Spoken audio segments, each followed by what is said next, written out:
IQ গতকালকেই launch করে দিল তাদের সবথেকে কম দামে এ বছরের সবথেকে বেস্ট ফ্ল্যাগশিপ ফোন। এই ফোনটি হলো IQOO Neo 9 Pro। ফোনটা দেখতে যেমন সুন্দর তেমনি ফোনটিতে দেওয়া হয়েছে সবথেকে কম দামে সব বেস্ট ফিচার। আজকের এই ভিডিওতে এই বিউটিফুল ফোনটি নিয়ে আপনাদের ফুল ডিটেল জানাবো, সাথে জানাবো ফোনটি কবে দেশের মার্কেটে পাওয়া যাবে এবং ফোনটির দাম কত হবে। তাই চলুন আর কথা না বাড়িয়ে এই ফোনটির আনবক্সিং দিয়ে মূল ভিডিওটি শুরু করা যাক। তবে মূল ভিডিওতে যাওয়ার আগে আপনাকে বলবো ভিডিওতে একটি লাইক দিয়ে আর চ্যানেলটি প্রথমবার ভিজিট করে থাকলে চ্যানেলটি সাবস্ক্রাইব করে ভিডিওটি দেখতে থাকুন। এই ফোনটির বক্সটি দেখতে পাচ্ছেন ব্ল্যাক কালারের একটি বক্স। বক্সের উপরে বড় করে লেখা দেখতে পাচ্ছেন নিউ 9 আর বক্সটির সাইডে ছোট্ট করে লেখা দেখতে পাবেন নিউ 9 প্রো। আর বক্সটি খুললেই প্রথমেই কাঙ্ক্ষিত ফোনটি পাবেন, তারপরে পাবেন একটি ব্যাক কভার, তারপরে পাবেন 120 ওয়াটের একটি fast charger, type C cable, SIM ejector pin. এই হলো ফোনের বক্স কন্টেন্ট। এবারে কথা বলবো এই ফোনটির লুক ও ডিজাইন নিয়ে।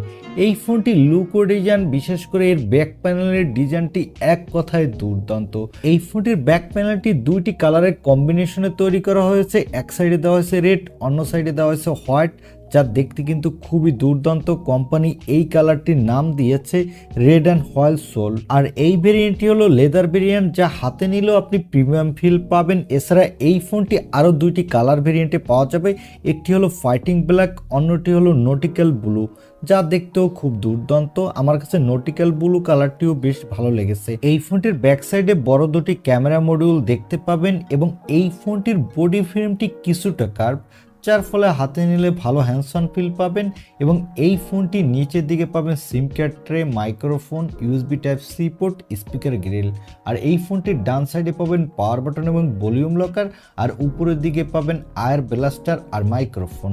আর এই ফোনটির ফ্রন্টে থাকছে একটি মিডল পাঁচশোল সেলফি ক্যামেরা। ওভারঅল এই ফোনটির লুক ও ডিজাইন নিয়ে যদি আমি এক কথায় বলি তাহলে এক কথায় দুর্দান্ত।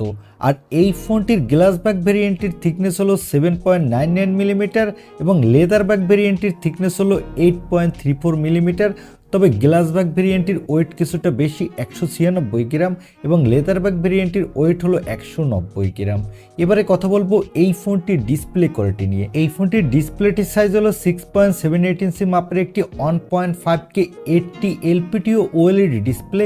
সাথে থাকছে 144 হার্টজের রিফ্রেশ রেট এবং এখানে দেওয়া হয়েছে 2160 হার্টজের PWM ডিমিং টেকনোলজি, যার ফলে এই ফোনটির টাচ রেসপন্স খুবই ফাস্ট হবে গেমিংয়ের সময়।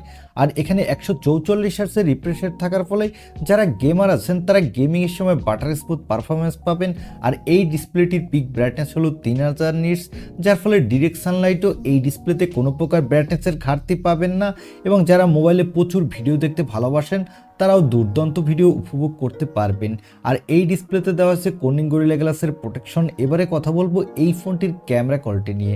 এই ফোনটির ব্যাক সাইডে দেওয়া আছে ডুয়াল ক্যামেরা সেটআপ, যার প্রাইমারি লেন্সটি হলো 50 মেগাপিক্সেলের। এখানে দেওয়া আছে সোনি IMX920 সেন্সর, সাথে দেওয়া হয়েছে ওএসএস সাপোর্ট।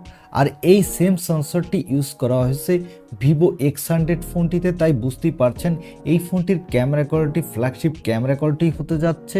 সাথে পাবেন স্যামসাংয়ের 50 মেগাপিক্সেলের J1 আল্ট্রা ওয়াইড লেন্স। এই ফোনটির ব্যাক ক্যামেরা দিয়ে আপনি 4K তে 30 এবং 60 FPS ভিডিও রেকর্ড করতে পারবেন। আর এই বাজেটের ফোন হিসেবে আপনি এক কথায় দুর্দান্ত কোয়ালিটির ফটোগ্রাফি করতে পারবেন। আর এখানে সেলফির জন্য থাকছে 16 মেগাপিক্সেলের সেলফি ক্যামেরা। এই ক্যামেরাটি দিয়ে আপনি ফুল এইচডি ভিডিও রেকর্ড করতে পারবেন, আর এখানেও আপনি দুর্দান্ত কোয়ালিটির সেলফি তুলতে পারবেন। এবারে কথা বলবো এই ফোনটির অন্যতম হাইলাইটেড অপশন অর্থাৎ এর পারফরমেন্স নিয়ে। এই ফোনটিতে পারফরমেন্সের জন্য দেওয়া হয়েছে মিডিয়াটেকের এ বছরের সব থেকে লেটেস্ট ফ্ল্যাগশিপ প্রসেসর, মিডিয়াটেকের ডায়মেনসিটি 9300 প্রসেসর। এই প্রসেসরটি পারফরমেন্স স্ন্যাপড্রাগনের 8 Gen 3 মতোই। এখানে আপনি দুর্দান্ত মাল্টিটাস্কিং করতে পারবেন, সাথে যে কোনো ধরনের হাই গ্রাফিক্সের গেম আপনি স্মুথলি খেলতে পারবেন। পাবজি ফ্রি ফায়ার তো স্মুথলি খেলতেই পারবেন, সাথে জেনশন ইম্প্যাক্টের মতো বড় গেমগুলো আপনি স্মুথলি খেলতে পারবেন, কোনো ল্যাগ বা ফ্রেম ড্রপ ইস্যু পাবেন না। এই ফোনটিতে আউট অফ দ্য বক্স থাকছে অ্যান্ড্রয়েড 14, এর ব্যাকএন্ডে থাকছে ফান্টাসোএস 14। তবে এই ফোনটি যখন গ্লোবালি লঞ্চ হবে তখন এর ইউআই থাকবে অরিজিন ওএস। এই ফোনটিতে সিকিউরিটির জন্য থাকছে আল্ট্রাসনিক ফিঙ্গারপ্রিন্ট সেন্সর, যে সেন্সরটি কিন্তু খুবই ফাস্ট।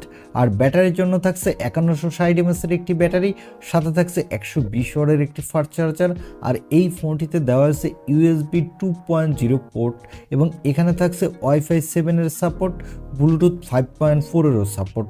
আর এই ফোনটিতে দেওয়া হয়েছে IP54 এর রেটিং, যার ফলে হালকা পাতলা পানিতে ভিজলেও এই ফোনটিতে তেমন একটা সমস্যা হবে না। এবং এখানে থাকছে NFC সাপোর্ট।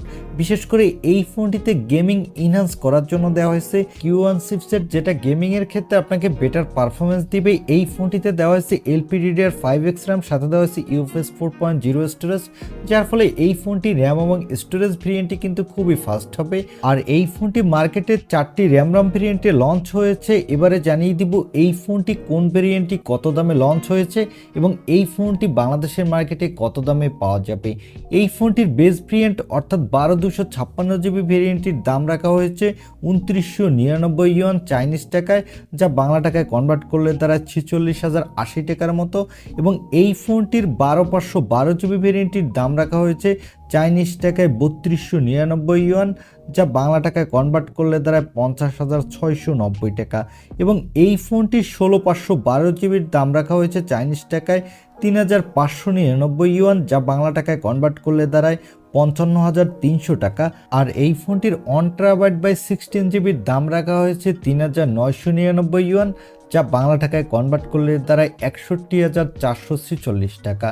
তবে এই ফোনগুলো বাংলাদেশে আসলে এর দাম অনেকটা বাড়তি হবে আনঅফিসিয়াল মার্কেটে, কারণ এই ফোনগুলো বাংলাদেশে অফিসিয়াল লঞ্চ করে না IQOO। আপনাকে কিনতে হলে আনঅফিসিয়ালভাবেই কিনতে হবে। এই ফোনটির বেস ভেরিয়েন্ট হতে পারে বাংলাদেশি টাকায় প্রায় 60,000 টাকার আশেপাশে, তবে আপার ভেরিয়েন্টগুলোর দাম আরেকটু বেশি হবে। আমার মনে হয় যারা কম দামে সব থেকে বেস্ট একটা গেমিং ফোন কিনতে চান, সাথে সব থেকে সুন্দর ডিজাইনও পেতে চান, তারা এই ফোনটি নিতে পারেন। তবে আপনি যদি বেস্ট ক্যামেরার জন্য একটা ফোন কিনতে চান, আমার মনে হয় এই ফোনটি তখন আপনার নেওয়া ঠিক হবে না, কারণ এই ফোনটির ক্যামেরা কোয়ালিটি ফ্ল্যাগশিপ ক্যামেরার মতো না। এখানে মিডিয়াম কোয়ালিটির ফটোগ্রাফি তুলতে পারবেন এবং ভিডিওগ্রাফি করতে পারবেন, একবারে খারাপও না আবার একবারে ভালোও না। এখন এই ফোনটি আপনার কাছে এই দামে কেমন লেগেছে তা কমেন্টে জানাতে পারেন। আর ভিডিওটি ভালো লাগলে অবশ্যই একটি লাইক দিয়ে চ্যানেলটি সাবস্ক্রাইব করে আমাদের সাথে থাকুন। দেখা হবে নেক্সট ভিডিওতে। আজকের মতো আল্লাহ হাফেজ।